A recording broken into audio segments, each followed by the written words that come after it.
like a lack of sleep in terms of volume or also the quality of sleep. So if we're thinking about sleep, we know we need REM and we need deep sleep, and the REM is restoration of our brain and our function, which is going to be like key for DJs, but the deep sleep is really important for our physical health as well.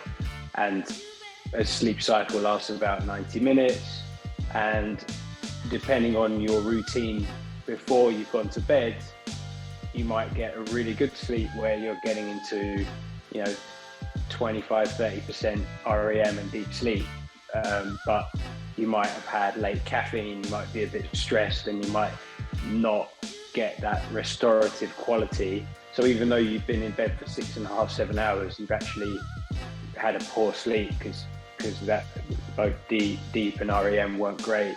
And then, as you said, you're going to get an impact on ghrelin and leptin, your hunger hormones, and they're going to get all confused, and therefore you're going to reach for the sugars and the easy foods. Not only you're tired, so you're going to feel lazy about cooking, as you said, so there's the kind of motivational and cognitive impact to actually make a good meal. And then there's the whole sugar craving. So I would actually lean towards that being more relevant to sort of diabetic risk than just being a night shift worker in isolation. So this is the thing with research, isn't it? Like, if we really wanted to know, we'd have to do studies based on controlling the nutrition perfectly. You can never do that, so we can only hypothesize about these things. But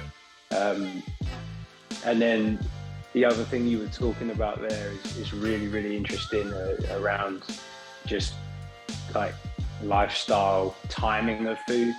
Like, a lot of what Matthew Walker has talked about over the years is that actually timing of food isn't so bad. Like, having a late meal is fine. Like, you still can get good sleep. But I think what they're finding more and more from the Aura group, and Whoop to an extent, the guys measuring sleep day in, day out, and not only are those guys providing the technology, they're getting all of the data from their users, so they're starting to see patterns.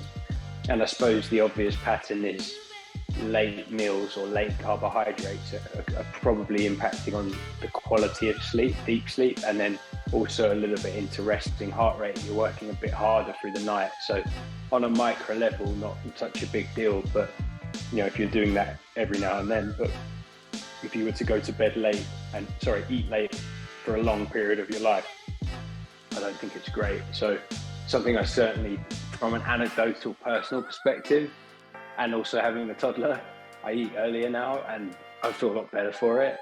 I do sometimes get like cravings for something before bed. I tend to go for a protein shake, but I feel a lot better in terms of my sleep quality by eating at like 6 or 7 latest.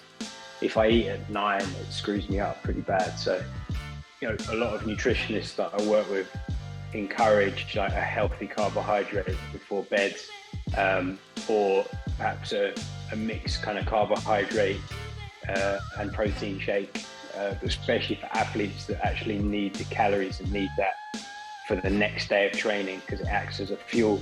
But I think if we're talking about an actual meal that requires digestion and is of a larger size, then doing that at 9 p.m. is maybe not the one if you want to go to bed at 10:30. But going for a smart carb, like something a little bit smaller in size and quicker digestively is probably more optimal.